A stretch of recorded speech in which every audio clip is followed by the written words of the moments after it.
Welcome to Taking Care of Lady Business, where we put the business back in lady business. Hosted by Jennifer Justice, founder and CEO of the Justice Department, a management, strategy, and law firm that works with female and woke male entrepreneurs, executives, talent, brands, and creatives to build and maximize their wealth, focusing in the areas of tech, consumer product, finance, media, entertainment, and fashion. Jennifer interviews entrepreneurial women who have done it all, who will be sharing their secrets on all things business, especially as a woman. These highly successful women will share strategies and insights, including what not to do and what it takes to win. And now, here's your host, Jennifer Justice. Thanks to MedJet for supporting the Lady Business Podcast. If you're hospitalized or your security is threatened while traveling, they can get you home. I'm a MedJet member and have been for years. Everyone who travels should be. Enroll before your next trip at medjet.com. Hi, this is JJ, the host of this podcast, Taking Care of Lady Business. If you're here, you know my passion for making women rich. Did you know that men are 4 times more likely than women to negotiate their compensation packages? And that women are leaving about $1.5 million on the table by the time they're 60 by not negotiating? That's a lot of money, and I want it to stop. So I'm launching a course called Be the Boss of Your Career to show you how to get what you deserve. Our first live session is May 3rd, so go to www.thejusticedept.com to sign up for more information. I look forward to seeing you there and helping you get rich. Hi, everyone. This is Jennifer Justice at Taking Care of Lady Business. We're excited to be back with our 3rd season, actually. But our first episode, we have Tori Dunlap. She is the founder of her first 100K and an amazing money expert. And you're going to hear all about her advice here today. Hi, Tori. How are you? Great. Thanks so much for having me. Yeah, exactly. I'm dying to have you on here because have been a fan, then I got to meet you, heard everything that you had to say at a retreat we were on together. And I was like, this is like, there's so many things that I hadn't thought of that like are really simple if you actually have heard them before, but putting them all in one place where everyone can, really see it working in real life is so important. So I want to get into that for everybody listening today. So first, let's talk about what the company is and what it does. Sure. So her first 100K is a money and career platform for women. I believe I was put on this earth to fight for women's financial rights. So that looks like teaching women all over the world how to save money, pay off debt, start investing, negotiate their salaries, start businesses. It's my favorite thing to do is give women actionable resources to better their money. And I fight the patriarchy by making women rich. So my business started as a side hustle in 2016. I graduated college in 2016. And of course, as we all know, not soon after that, Donald Trump got elected. And I was 22 and I was coming into adulthood and really into womanhood in a very different country than I think a lot of us expected. And I was trying to figure out not only, what was it going to mean to progress in my career and what kind of work did I want to do and how did I want to climb the corporate ladder, but also what kind of person did I want to be? What did I want to stand for? And the election of Donald Trump really radicalized me. And I started realizing in my own life that when I had money, I had options. I had the ability to leave bad situations I didn't want to be in anymore. I had the ability to donate to causes or to campaigns I believed in.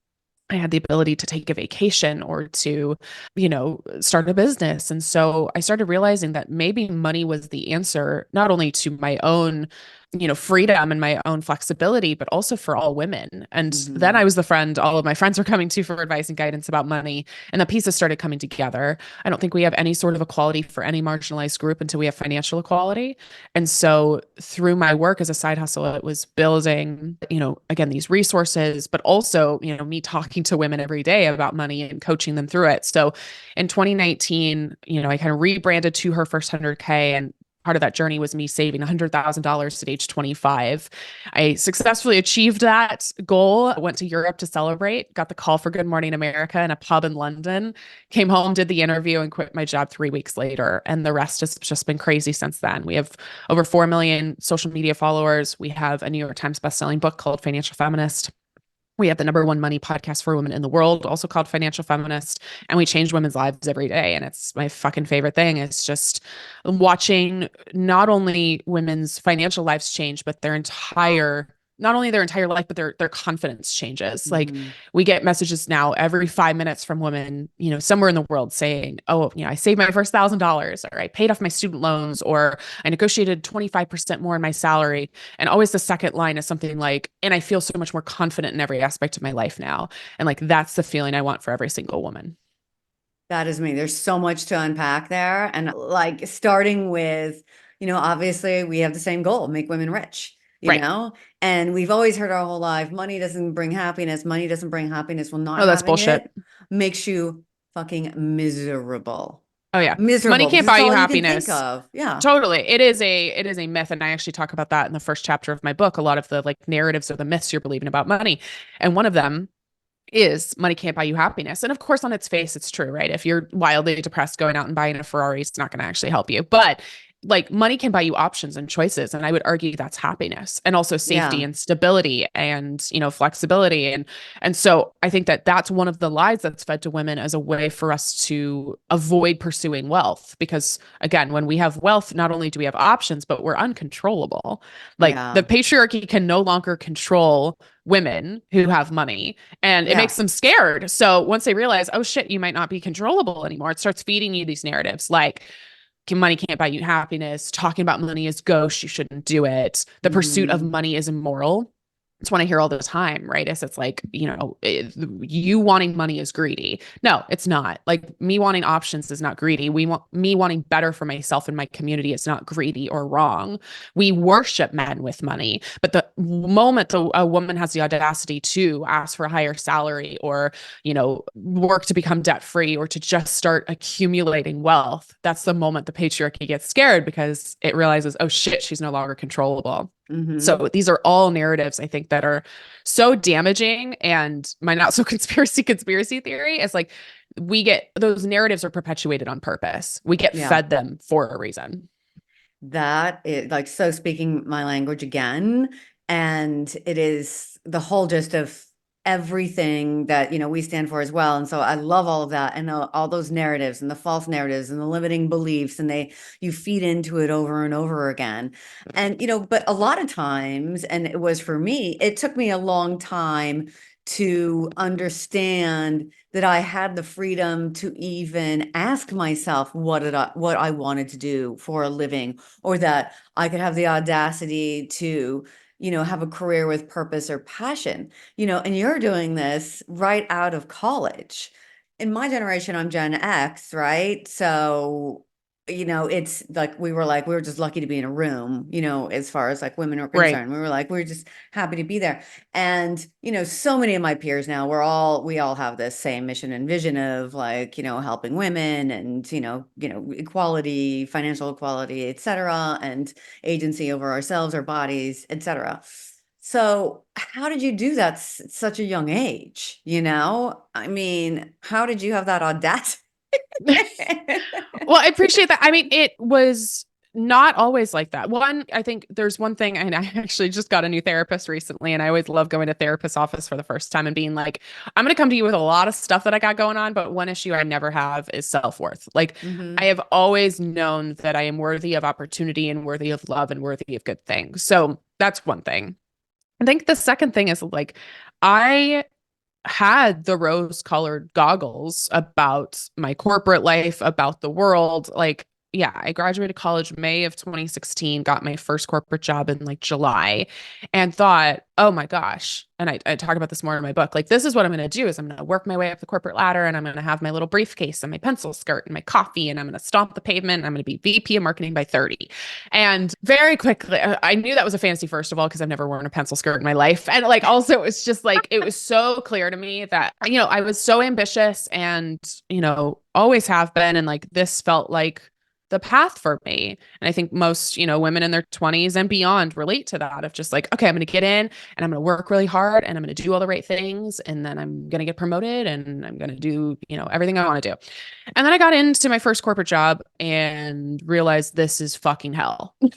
Like, the rose colored goggles came off not soon after that, when I realized that the entire company was pretty misogynistic. It was run by almost all straight white men who, would say weird things to me and would pressure me to drink at company outings. And it was just like, it was not the environment of the fantasy I had of corporate life.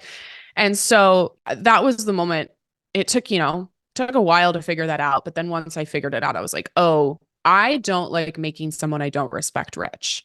Oh, I don't like reporting to people who I can barely look in the eye because I fucking hate them, or just like clocking in and out, asking to take PTO and I only get 8 days off a year. Like that was the realization for me. I was like, this is awful.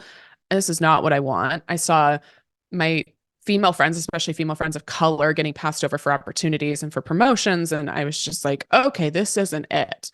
So I realized, and then of course, Trump gets elected. So I'm realizing like, okay, not only in my lived experience personally, but also at a global societal, nationwide level, we're having all of this. It was just like the moment for me where I was like, okay, this can't be my life for the next 35 years. And this also can't be like, I know I'm worth more than this, not just for, like financial reasons, but I know I can do more than what I'm doing right now. So yeah, that's why I say like the election really radicalized me. It was truly like, there's this moment where, yeah, I was in my 20s and asking the question we all ask in our 20s, which is like, what am I going to do? How am I going to live my life? How am I going to live my days? How am I going to show up? And it was very clear to me that the corporate ladder climbing and, just the politics game of all of that, but also, yeah, I just had more to offer. I had more to offer than that. I love that. It's so inspirational. I love that you say that Trump radicalized you. Like, It's true. It's such a good way to put it. The rest of us were crying for a few days, and you're like, "That's it."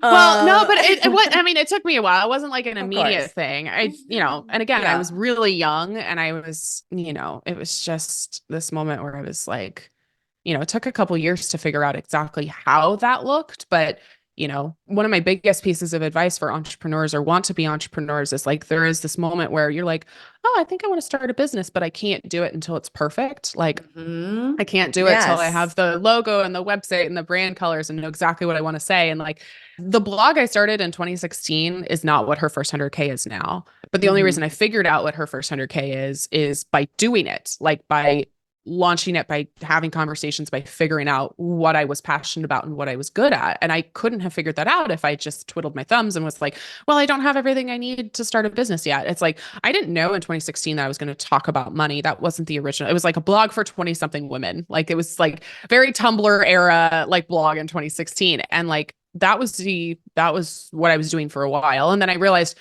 every blog post I wrote or everything I did was related to money in some regard. And then again, all my friends were coming to me for advice and guidance. So it's like, you only figure out what you're passionate about by actually doing things. Yeah. And you only figure out if this is going to work by doing the thing. And I see this so much with women, especially as we like feel like we need to be perfect, first of all, but we feel like we need to have all of, everything together before we launch something. And it's like, no, done is better than perfect. You will iterate, you will figure it out.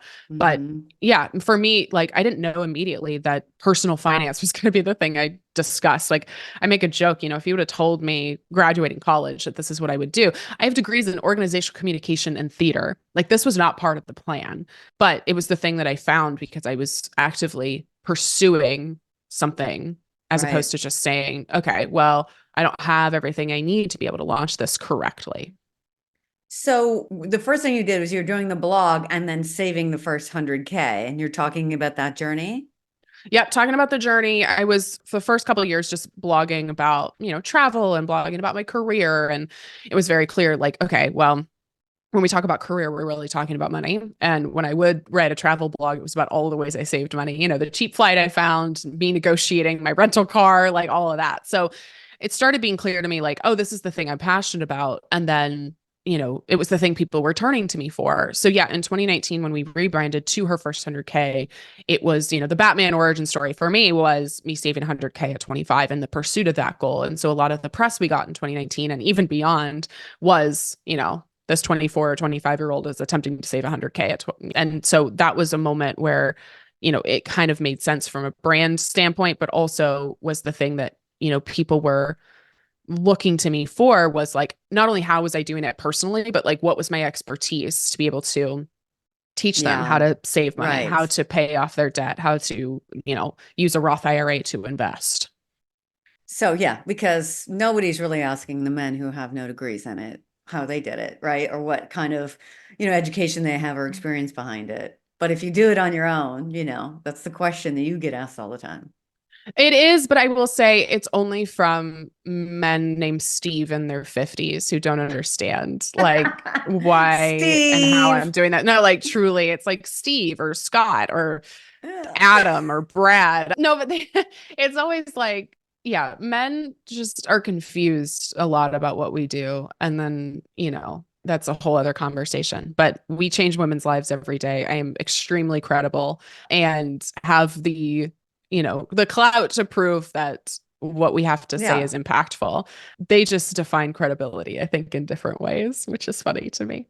No, I think they define it in the same ways for themselves. You know Sure, what I mean? that's true. It's just not. It is. Are you a straight white man? Well, you're not a straight white man. We have a different chromosome. It's a whole different set of definitions. Totally. So, okay, let's get down to that. Like, how did you start your company? What do you do for these women to help them save their first 100K and beyond?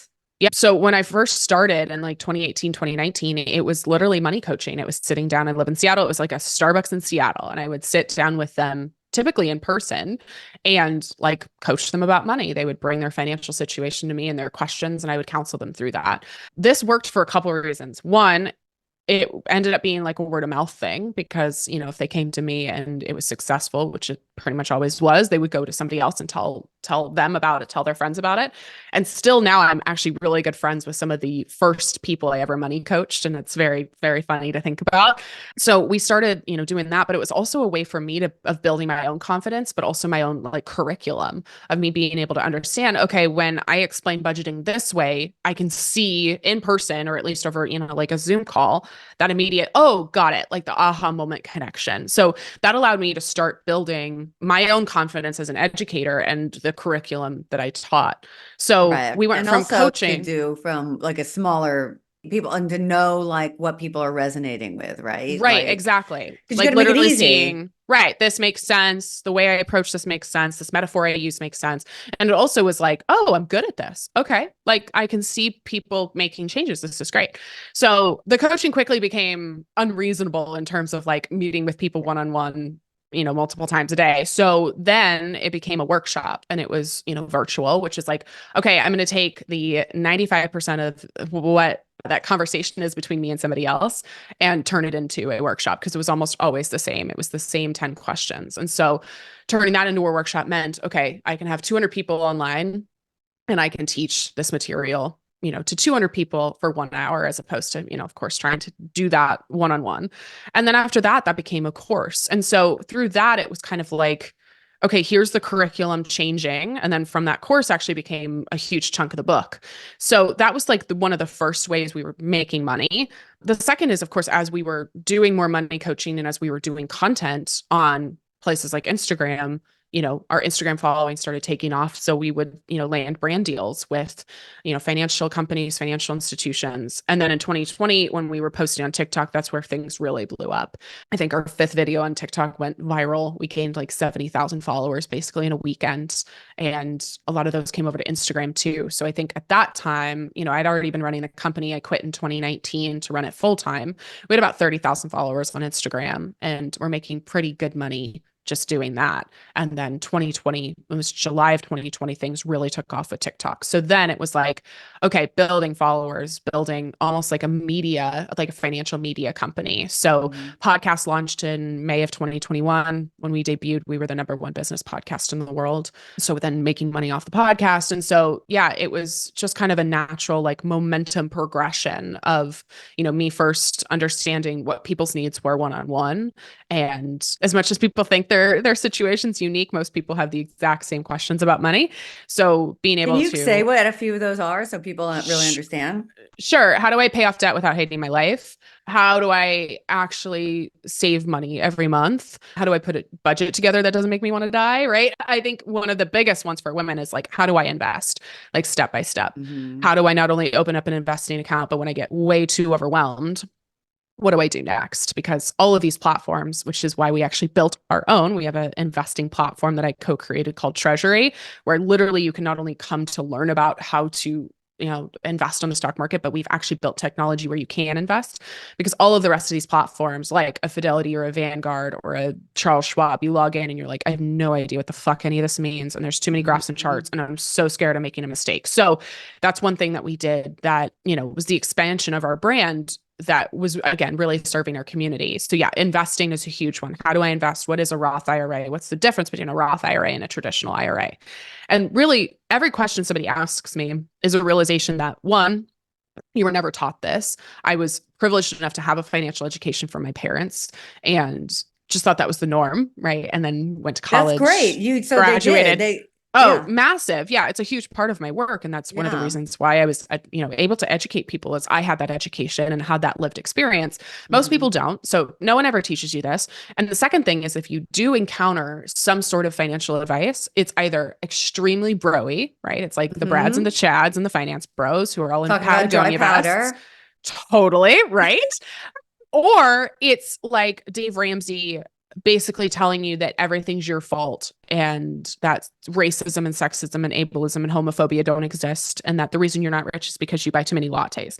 And like, none of that's true either. Right. So I think that was the realization for me of like, oh, I can, like, I'm not reinventing the wheel, right? Me explaining a Roth IRA is not new, but explaining it in a certain way that acknowledges systemic oppression and is viewed through a feminist lens, I think was the thing that really made us stand out, was this idea of, when you are financially stable, you are fighting the patriarchy. Like, it is a form of protest to have a financial education. It is a form of protest to be financially stable in a society and in a system that actively doesn't want you to be. So I think that was the thing that really made us stand out as we were growing and having conversations with people, as it was like, oh, you don't make me feel bad for my choices. And I'm like, of course I don't, because it's fucking shitty. Like, yeah, I'm offering you the grace and the understanding that you should be giving yourself, and frankly, that other people should be giving you, but they're not. And also talking about, like, this isn't just about you. This isn't just about your own personal finances. This is about your community. This is about, bettering the world. Because when women have more money, nothing bad happens. I so agree. Oh my God, I say that all the time too, in a different way. I always say, like, when women have just as much or more money to men, the world will be a better place. And the only way to prove me Right. wrong is for us to have it, Yeah. I love it. And so who do you find is your audience? Do you think Yeah, it's it's more, is it across the board? It's like interesting to think about that. Yeah, so it's 95% women identifying. We joke Mm-hmm. that it's girls, gays, and theys largely. So that 95% women is largely millennials, so 25 to 34. And then the kind of brackets beyond that are the second highest audience. So the slightly younger Gen Z, the like 18 to 24, or was it 25 to 34, the 35 to like, what is that, like 45. So it's largely that demographic. It's largely, I think the oldest millennials now are like 42 years old. So it is largely millennials and Gen Z. But we get women who are, 70 who reach out to us. We get girls who are 16 who reach out to us. I actually just saw an Instagram DM the other day where she was like, hi, I'm 16 and I'm trying to set myself up for financial success. And I'm like, oh my gosh, how adorable. And this is so fucking great. And also, like, take a chill pill, you're going to be fine.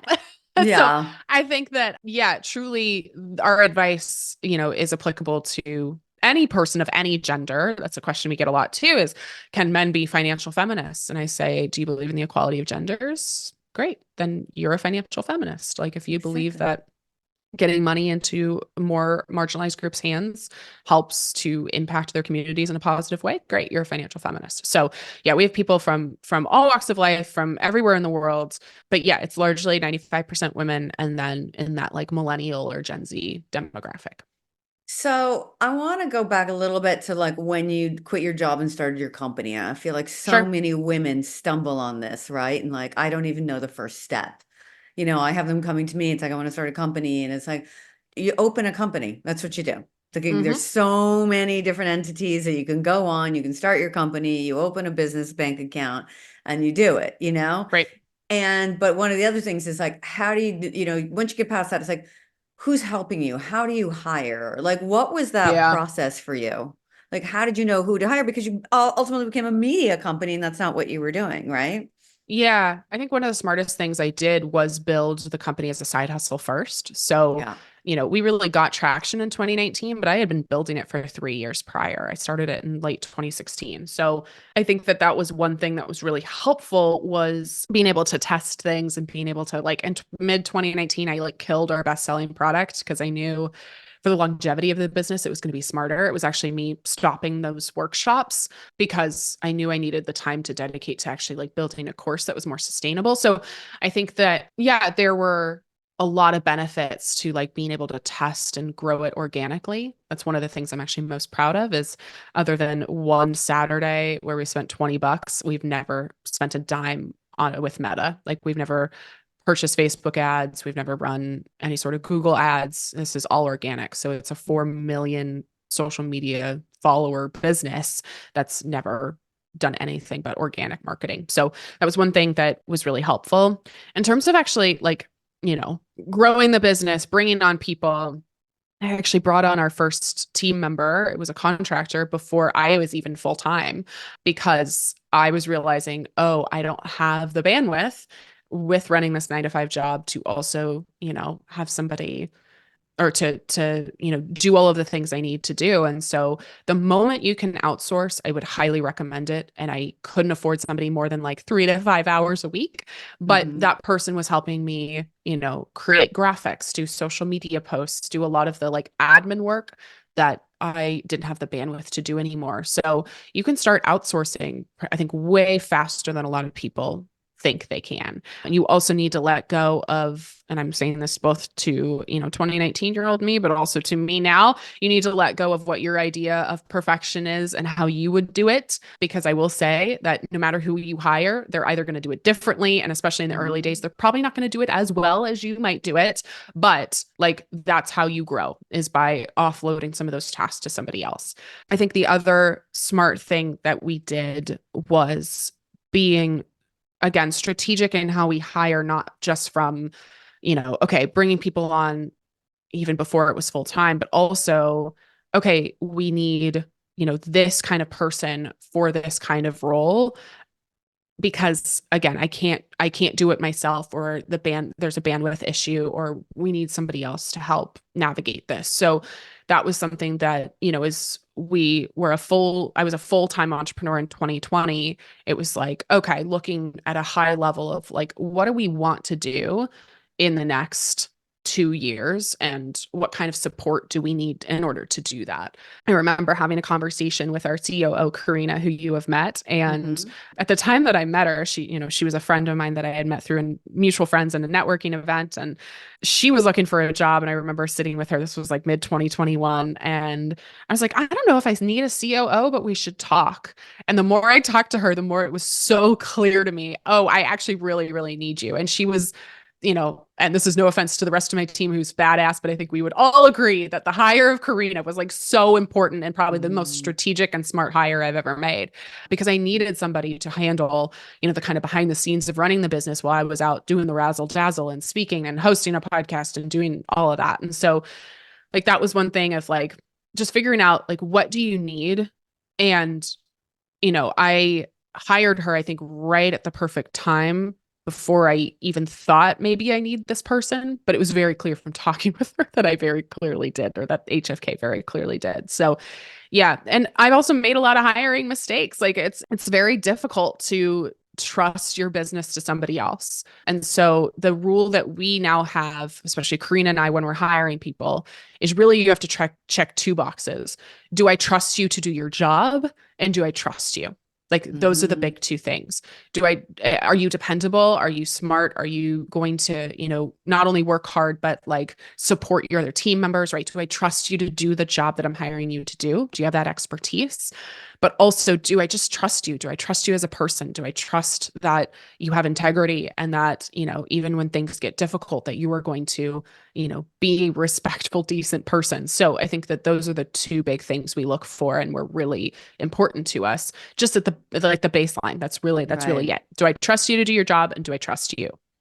Well, those are good rules to live by in general, right? And Yeah. in all relationships in your life, right? Right. Do I trust you to show up for me, and do I trust you? Yeah, totally. I mean, the other adage I hear all the time is hire slow, fire fast. Like if somebody is just not meeting learn that it, one the hard way too. But yeah, it's really tricky. And especially when you're growing really fast.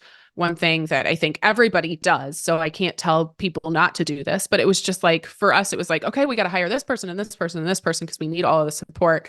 And then things come down a little bit and it's like, wait, I don't think we need this kind of role in this kind of way. And I feel like a lot of startups and a lot of companies that are growing fast, this is what happens. And so just, I don't know, be aware of it. Like it's going to probably happen to you if your company is going well and doing fantastically. There's going to be all of this momentum and you're going to hire like crazy. And then you're just going to realize, wait, it's going to settle down a little bit. And you're going to be like, wait, that at least the way we structured that role maybe wasn't 100% correct. And then figuring out how does everybody fit in that. And don't beat yourself up because everybody's making these mistakes all day long, right? Truly. So what would you say that you're hearing is the number one money mistake that women are making? Yeah, the investing piece is huge. So we know about the wage gap, right? 78 to 82 cents, depending on the data, compared to a man's dollar. And it's worse for women of color, obviously. That's the average. But what we're not talking about enough is the wealth gap, which we're taking less money because of the wage gap. It's growing at a slower rate because we're either waiting to invest compared to men or not investing at all. Because we've been told, like, women are pretty good savers. Like, we're very good savers, but investing, because it's largely dudes, we've been told it's not for us. We've been told it's scary or that it's gambling, or that we can lose all our money. Or the worst myth is that we can't do it ourselves and we should hire a professional. And guess who that professional is? Again, a finance bro, Chad, who's really actually terrible at his job. And I did research for my book where I talk about this. Only 25% of professional stock pickers have outperformed an index fund.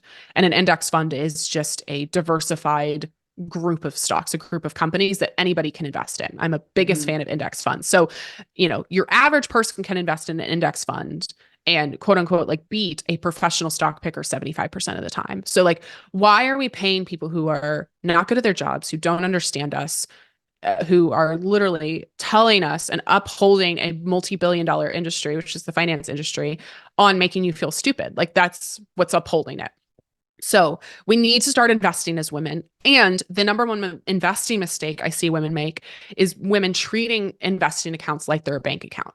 So I can't tell you the amount of times that someone has invested through what they think is a Roth IRA. They put the money in the Roth IRA and they think it's like a bank account because no one's told them it's not. And so they're like, I'm done. I put the money in the account. It's done. It's not. You have to do step 2. You have to go buy your investments. The Roth IRA is not the investment. The 401k is not the investment.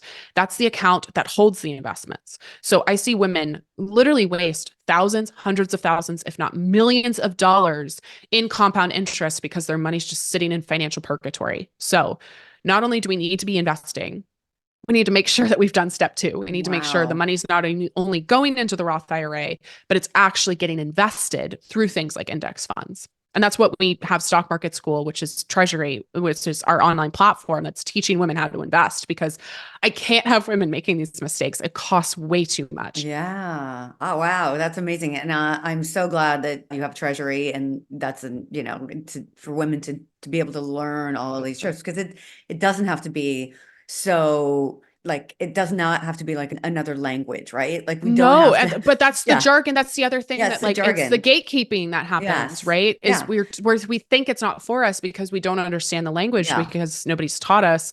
And again, my theory is that like this jargon is used to make men feel smarter, like and to inflate their own egos. And it's all like sports references, etc. Right. But because of that, and because one of the reasons I started this podcast was because of jargon and dry powder and all that kind of stuff. Right. What is the difference between an index fund and an ETF? We've covered ETFs on here.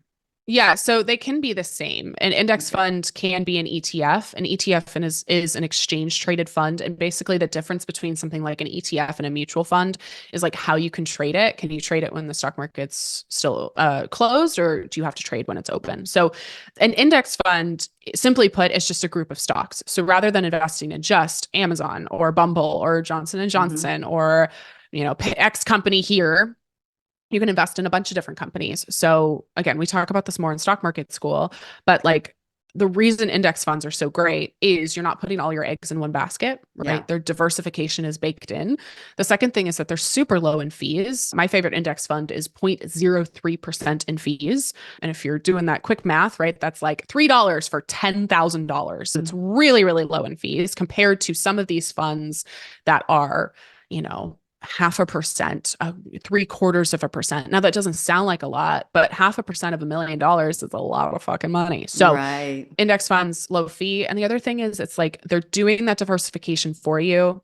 You're not having to like manually diversify, which is just like a pain in the ass. So yeah, the diversification's great. They're really low in fees, and it just allows you to buy this one quick thing and kind of check that diversification box, as opposed to you going out and like trying to research the hot stock, which by the way, like does not work. Like, again, professional stock pickers are bad at their job. So we shouldn't try to do it either. Hilarious. So, we keep hearing all of these statistics that the massive amount of wealth is going to women, and by 2030, transferring over to women. Yeah. Can you talk a little bit about that? Like, what does that actually mean? Why is this transfer happening? And how can women, what should they be doing with their money?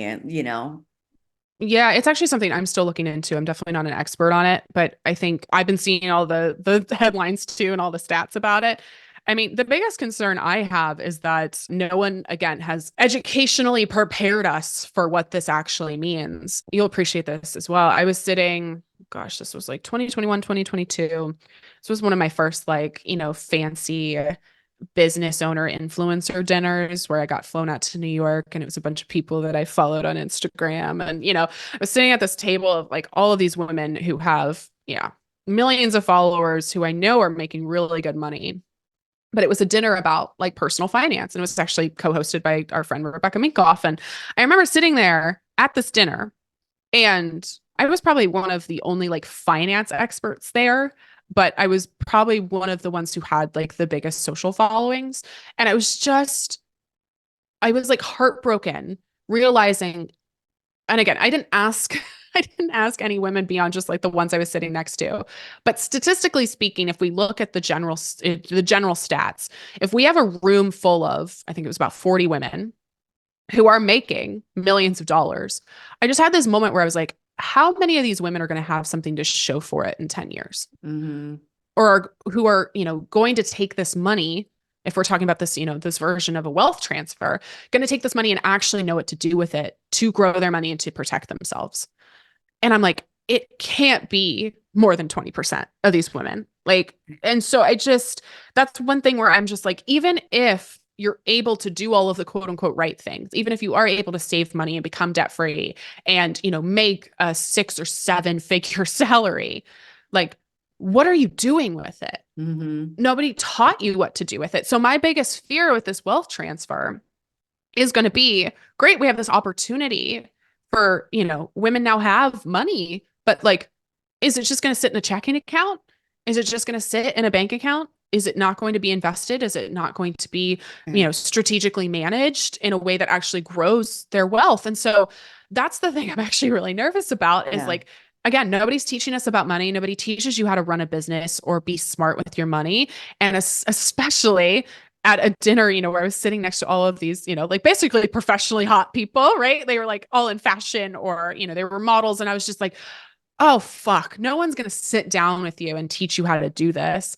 And maybe if you do, it's a business manager who ends up taking 30% of it, So when we do solve, quote unquote, the problem of like women having money in the first place, I just need them to have something to show for it at the end of the day. Like if you are at the point where you are making really good money, but you have nothing to show for it, you don't have investments, you don't have a nest egg, you don't have like true wealth, then that's just really hard for me. It's really difficult. Well, they have you now, right? That's the idea.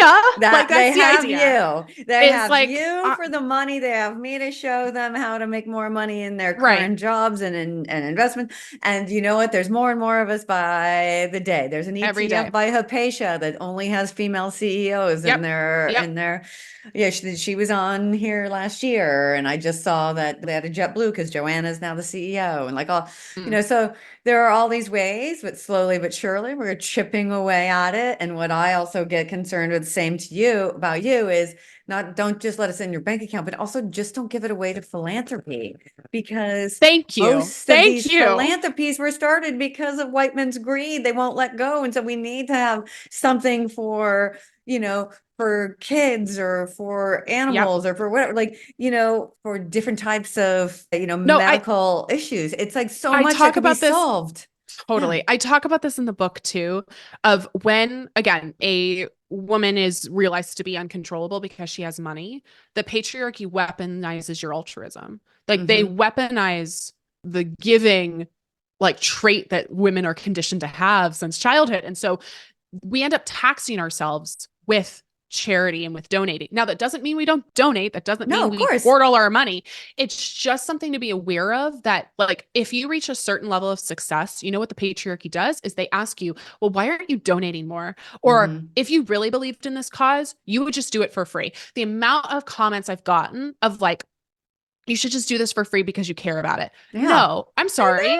Does a doctor operate on you for free because he cares about it, right? Does a lawyer, do this for free because she cares about it? Like, no, like we all have to get paid, but we're told to be altruistic to a fault. And I just see this with especially women as they're, gaining more power and they're gaining more agency and they're getting more money, is the patriarchy realizes, oh shit, she's no longer controllable. So I'm going to whip out, well, you should just be donating more. Or I'm going to, the weaponization of altruism is like so real. And again, like I want Mackenzie Scott to be donating her money.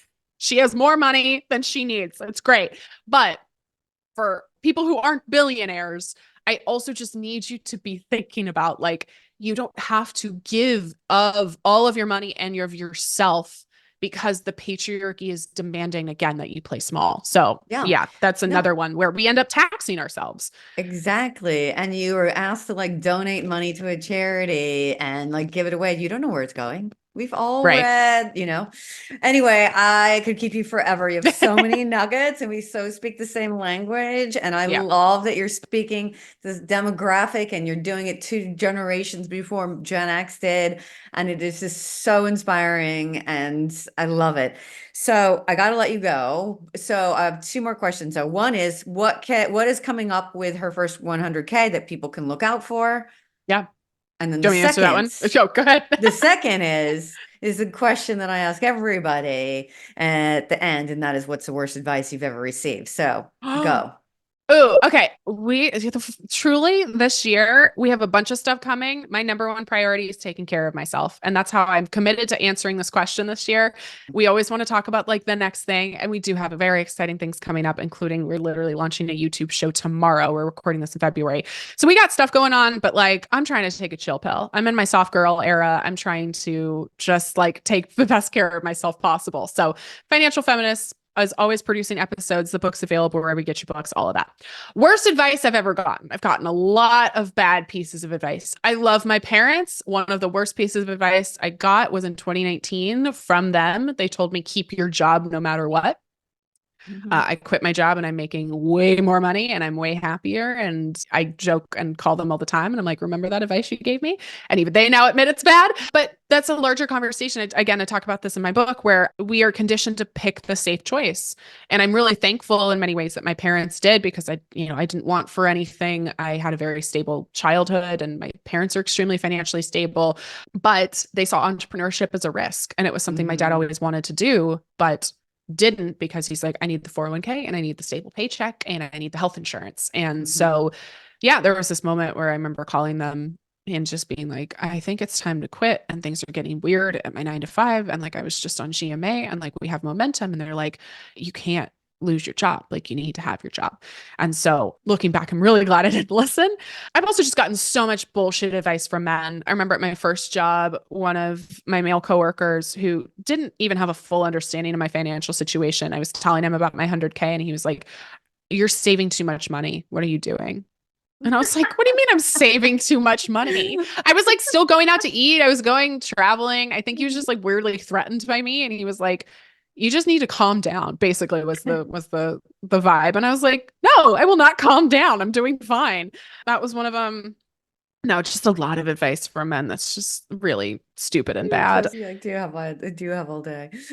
Truly. Yeah. So I think that, entrepreneurship, anything felt like a significant risk to me in regards to quitting, but it was like 100% the best thing I've ever done. And it was also, just like a lot of men who just like don't know what box to put you in. And so will say some weird shit because they feel either threatened by you or they feel less than because they see somebody standing in their power. They just don't know what to do with you. Yeah. So exactly. Be a woman that a man doesn't know what to do with. But like truly. It comes down to trusting your gut, right? More than anything, that's probably the best advice I can give is like, my gut has never been wrong. And the times where I have, made a significant mistake in my business, it was my gut had told me 3 months, 6 months, a year before, this isn't right. And I didn't listen and did it anyway. So listen to your gut always. Oh my God. Well, thank you so much. I have a feeling this is going to be replayed and replayed to get all the advice. This was awesome. Thank you so much, Tori, for coming on the podcast. And where does everybody find you? Herfirst100k.com is the best place to go. I'm at Herfirst100k on all the socials. Financial Feminist is the name of my podcast and book. It's available wherever you listen right now and wherever you read books. Thank you. And thank you everyone for listening to this episode of Taking Care of Lady Business. Bye. 49 faces looked to him in triumph. Over the last 12 months, they had each taken turns and promoted his business for a week at a time, driving over $987,342 in revenue. What if you had a network of 50 centers of influence who promoted your business every week for a year? Grab your copy of the #1 Amazon best-selling book, The Ultimate Guide to Growing Your Business with a Podcast, at 33% off the Amazon price by going to ultimatepodcastbook.com. Again, that website for 33% off the Amazon price is ultimatepodcastbook.com.